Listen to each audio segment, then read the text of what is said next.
A quiet boy, timid and unassuming, pushed to the limit by peers endlessly pursuing.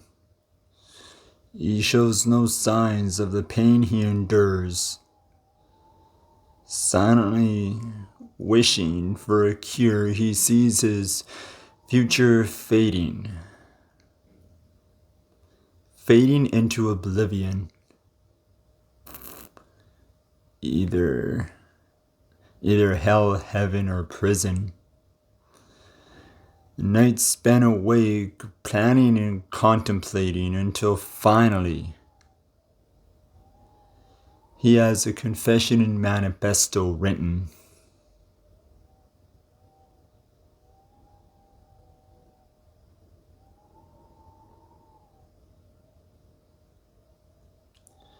A quiet boy, soft-spoken and easily missed, an understatement to say he's pissed, can no longer dance around his limit. This is it. He must submit!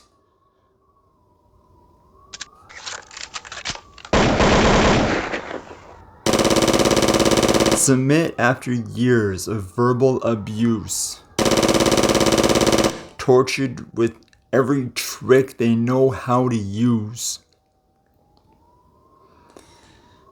He has decided to exact his vengeance.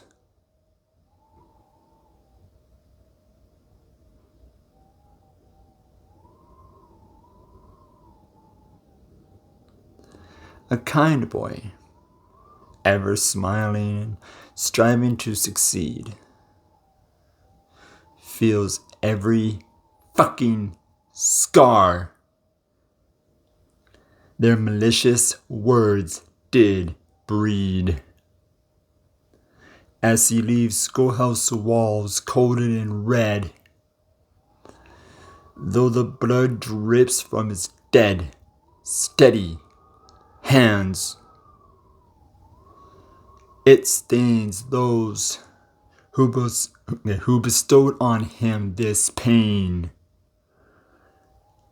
The warning signs were ever present to anyone who read the message